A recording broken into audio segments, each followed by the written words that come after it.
बिटको महाविद्यालयात विद्यार्थ्यांनी सादर केले नाविन्यपूर्ण आविष्कार पोस्टर सादर।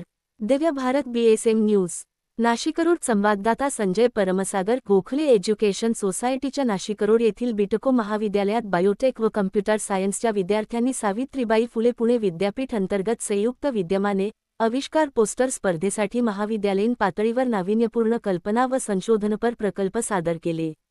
यात विज्ञान व तंत्रज्ञान, कृषी, पशुपालन, इंजिनिअरिंग, औषध, फार्मा आदी गटातील intelligent wearable sensor system for woman safety, नागरमोथापासून हर्बल हेअर औषध, बायोडिग्रेडेबल अँड इकोप्लास्टिक फिल्म, फळांवरील रोगांवरील AI माध्यमातून संशोधन, दुधाच्या भेसळीतील घटक ओळखण्यासाठी रॅपिड किट, सागरगोटे सीड वापरून बायोपेस्टिसाइड, मोरिंगा पावडर उत्पादन, हर्बल एनर्जी ड्रिंक यासारखे अनेक प्रकल्प पोस्टरद्वारे विद्यार्थ्यांनी सादर केले।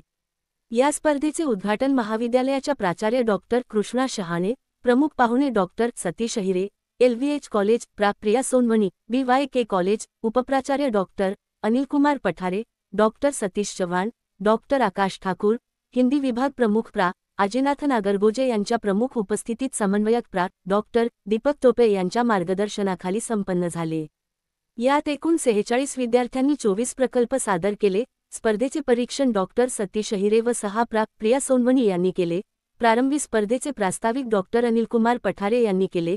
कार्यक्रमाचे सूत्रसंचालन ज्योती पेखळे यांनी केले, तर प्रमुख पाहुण्यांचा परिचय संदीप पिंगळे यांनी करून दिला। कार्यक्रमाच्या यशस्वीतेसाठी वसीम बेग, डॉक्टर वाल्मिक जोंधळे, माधुरी हांडोरे, ऐश्वर्या बर्डे, सुजाता म्हस्के, प्रीतम शेटे, विशाखा महाजन व कर्मचारी जनार्दन खैरे यांनी परिश्रम घेतले।